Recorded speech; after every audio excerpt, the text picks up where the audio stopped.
So I started reading a book this week called Atomic Habits by James Clear, and I'm just finding it absolutely fascinating. The book basically explains how you can create good habits, break bad ones, and get 1% better every single day.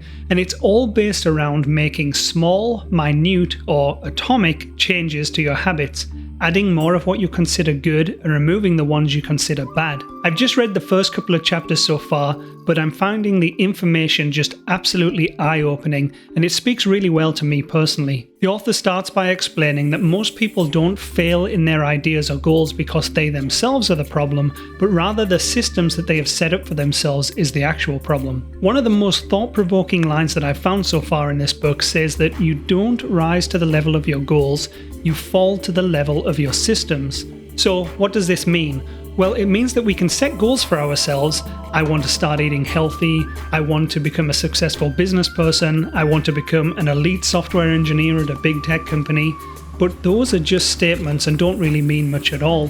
What we have to do is set up our systems or our environments to support our goals. It's easy to say, I want to run a marathon someday, but the real challenge and the real goal should be, I want to run every day for X number of days. By breaking down our goals like this, we are essentially committing to an atomic habit, a tiny, minute change that we can make to improve just a fraction every day over a long period of time as we move towards our goal. At one point in the book, the author is talking about how the British cycling team went about 100 years without ever winning any medals in anything. Olympics, Tour de France, anything that the British cycling team took part in, they always fell short. In fact, it got so bad that a bike manufacturer actually removed their sponsorship from the team because they were performing at such a low rate, and that was actually affecting sales. So eventually, a new coach came in and committed to making small, atomic changes across the program to try and improve things. He didn't come in and set high goals that seemed out of reach, he just came in and started making minuscule changes that all added up over time. For instance, he tried rubbing alcohol on the tyres to provide better friction on the tracks. He made the athletes wear temperature-controlled shorts to keep the athletes' muscles active but not too hot, and all these other little benefits that all added up over time.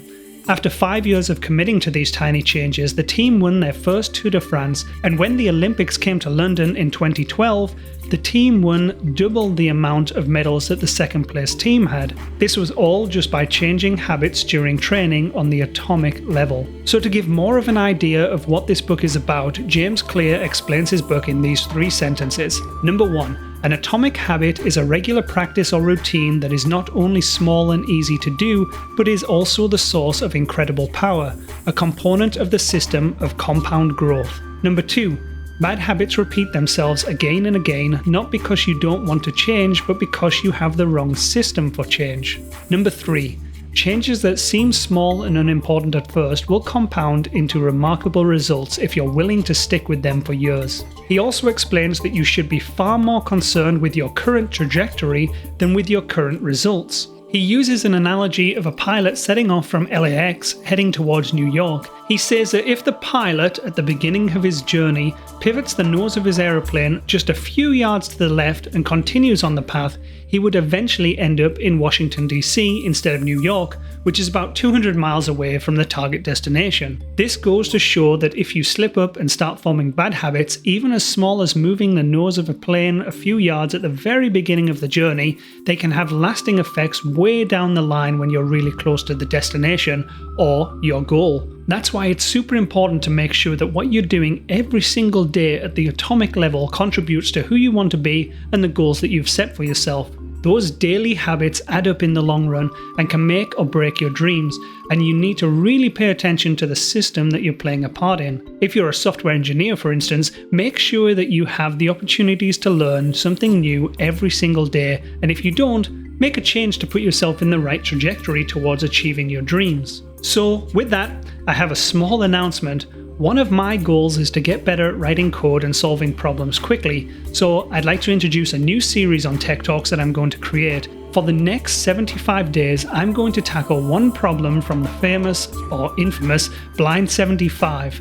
For those that have never heard of this, the Blind 75 is a series of interview-style coding questions that can be found on the interview prep website LeetCode. The list features many common questions that are asked around the software industry in interviews and covers a broad range of topics from arrays, string manipulation, and binary to data structures like linked lists, graphs, trees, and tries, to a few other common topics as well. I figured it would be a good idea to document my progress with this and explain each problem with a solution as I go via Tech Talks. For those that have seen my other videos on this channel, you know that I really like to go into a lot of details and make cartoons and put a lot of effort into my videos. However, for this specific series, and because I want to go as fast as I can, I'm going to keep it very raw, very real, all with the intention of making this new atomic habit of mine as easy as possible, as the author of Atomic Habits explains. So there we have it. If you haven't picked up the book before, or if you're interested in reading it, I'll put a link down in the description so you can check it out.